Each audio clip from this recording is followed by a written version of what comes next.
Salam alaikum, bisem Yesua Hamasiah, salam sejahtera di dalam nama Tuhan Yesus Kristus. Ini adalah renungan akhir tahun ya, menjelang akhir tahun 2022 ya. Saya Pendeta Henry Tandianta, MPS. Begini judulnya ya. Ya, kenapa baru dibuka sekarang ya? Kenapa nggak dari dulu nih Pak HTD ini? Ya karena perintah dari Yesus Allah bahwa 2022 kekristenan di Indonesia sudah kamir, ibarat adonan sudah kamir, sudah tahu bahwa Allah itu esa. Satu, Roh Maha Hadir ya, punya nama Yesus Kristus. Ya, makanya kita buka-bukaan deh 2022 ini kita buka-bukaan ya. Begini judulnya, mudahnya memahami Bapa sesuai konteks waktu. Bapak Ibu Saudara, yang bagi orang-orang atau gereja-gereja yang ngaku Kristen di luar sana, hal paling sulit adalah memaknai atau memahami Bapa sesuai konteks waktu. Ternyata penyebutan Bapa itu ada konteks waktunya, Bapak Ibu Saudara. Kalau kita memahami itu mudah sekali. Ya, Bapa itu ada konteks waktunya, yaitu saat perjanjian lama, lalu saat Yesus manusia, dan saat Yesus naik ke surga sudah roh ya. Mudah sekali memahami Bapa asal dipahami sesuai konteks waktunya. Nomor 1, jika Anda menemukan kata Bapa di perjanjian lama, maka itu adalah panggilan orang Yahudi kepada Allah yang namanya Yahweh.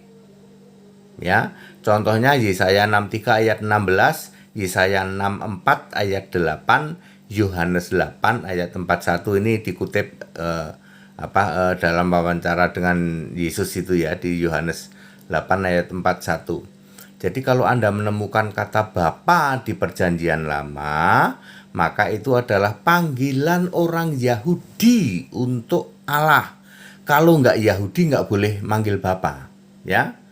Itu di perjanjian lama. Hanya ada 2 ayat itu kan, Yesaya 63 ayat 16 dan Yesaya 64 ayat 8. Nomor 2, jika Anda menemukan kata Bapa di kitab Matius, Markus, Lukas, Yohanes, kitab MMLY, yaitu perhatikan periode Yesus manusia. Baik itu perkataan langsung Yesus maupun perkataan para murid, maka Bapa yang dimaksud adalah kiasan Yesus Allah itu sendiri sebagai Allah di surga. Yohanes 16 ayat 25. Saya ulang, jika Anda menemukan kata Bapa di MMLY, Matius, Markus, Lukas, Yohanes, maka Bapa yang dimaksud itu kiasan Yesus Allah ya. Entah itu perkataan langsung Yesus maupun yang ditulis oleh murid-murid, perkataan muridnya. Nomor 3, jika Anda menemukan kata Bapa di kisah Rasul, kisah para Rasul sampai Wahyu, yaitu periode Yesus sudah roh tapi belum duduk di tahta surga. Perhatikan, Yesus sudah roh tapi belum duduk di tahta surga. Silahkan dicek dulu apakah itu perkataan langsung Yesus atau perkataan para rasul. Jika itu perkataan langsung dari Yesus, maka itu adalah Bapa kiasan Yesus itu sendiri sebagai Allah ya. Contoh Wahyu 3 ayat 5 dan ayat 21. Jika itu perkataan para rasul, maka itu panggilan untuk Allah yang namanya Yesus, bukan lagi Yahweh. Ingat, semua rasul penulis Alkitab adalah Yahudi, cuman sudah berubah. Dulu Yahudi yang menyembah Yahweh, lalu menjadi Yahudi Kristen penyembah Yesus. Mari lihat contoh ayatnya ya. Yohanes 8 ayat 41. Bapa kami satu yaitu Allah. Yang dimaksud Bapa oleh ahli Taurat itu adalah panggilan untuk Allah yang namanya Yahweh. Lalu Yesus menjawab, iblis bapamu. Hari gini masih nyembah Yahweh, kan Yahweh itu Yesus yang jadi manusia. Nah, orang Yahudi kan nggak paham. Mudah sekali ya Pak ya, mudah sekali. Lalu Yohanes 16 ayat Yohanes 14 ini, Yohanes 14 ayat 9. Yesus berkata, siapa lihat aku, lihat Bapa. Ini 100% Bapa itu kiasan dari Yesus itu sendiri sebagai Allah di surga sesuai Yohanes 16 ayat 25. Ayat-ayat yang mirip Yohanes 14 ayat 9 antara lain Yohanes 10 ayat 30. Ya, aku dan Bapa adalah satu. Yohanes 12 ayat 45. Siapa lihat aku, lihat yang mengutus aku. Ini Bapa bicara tentang Bapa kiasan Yesus Allah. Kemudian Efesus 3 ayat 14. Untuk itulah aku Paulus sujud kepada Bapa. Ini 100% karena Paulus itu ya orang Yahudi yang sudah jadi Kristen. Maka Bapa yang dimaksud oleh Paulus adalah panggilan untuk Allah, tapi namanya Yesus, bukan lagi Yahweh. Sesuai ayat 15-21 kitab Efesus pasal 3 itu. Kemudian contoh lagi 1 Korintus 8 ayat 6 ya. Paulus berkata, satu Allah yaitu Bapa, satu Tuhan yaitu Yesus. Maka Bapa yang dimaksud Paulus adalah panggilan untuk Allah yang namanya Yesus, bukan lagi Allah yang namanya Yahweh. Sebab Paulus adalah Yahudi yang sudah tobat jadi Kristen. Wah, very clear. Contoh Yakobus 1 ayat 17.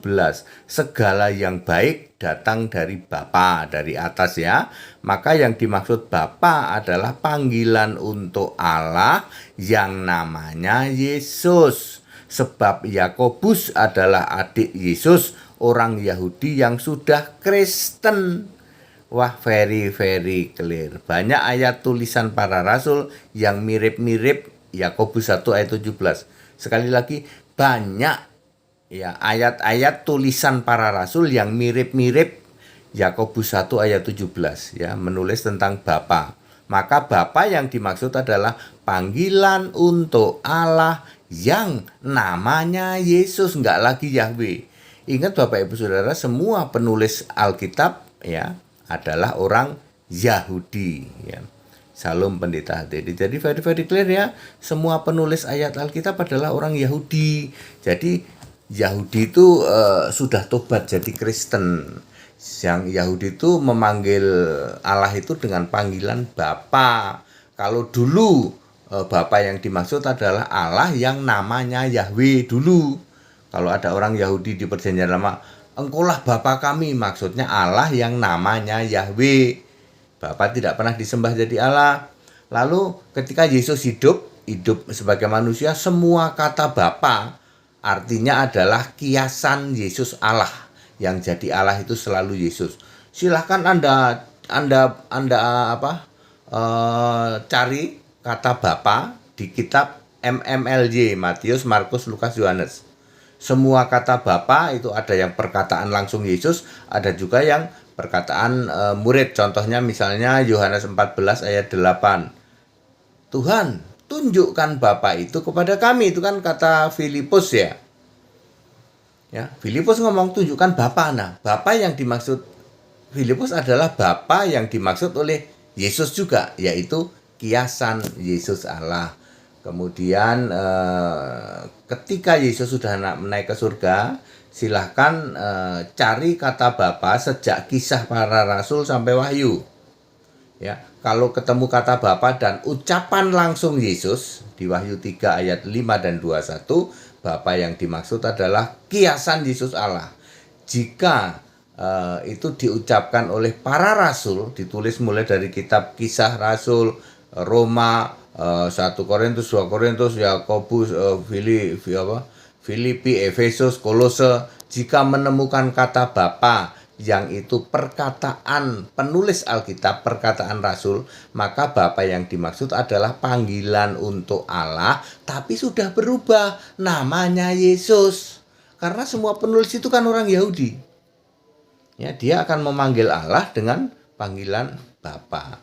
Lalu setelah Yesus betul-betul naik ke surga, jangan harap ada nyebut-nyebut Bapa, ya. Very clear, very simple kalau Anda mau memahami konteks waktu. Konteks waktu Bapa, ya. Ada zaman perjanjian lama, kemudian ada zaman Yesus itu hidup sebagai fisik manusia, lalu Yesus sebagai roh di surga.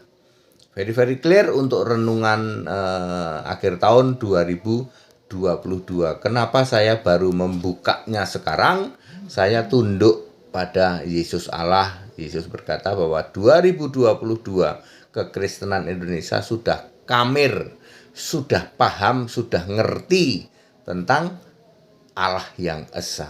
Maka dari itu mulai Januari 2023 tayangan seperti khotbah seperti ini di YouTube akan saya akhiri, akan saya ganti dengan dialog, tanya jawab, tanya apa saja. Dari mana saja, Katolik, Protestan, karismatik atau saksi Yehova, tanya ya. Termasuk dari Muslim, tanya aja ya. Padat, singkat, dan clear. Segala hormat kemuliaan untuk Yesus Kristus, satu-satunya Allah yang benar. Selamat Natal tahun 2022. Selamat tahun baru Kristen 2023.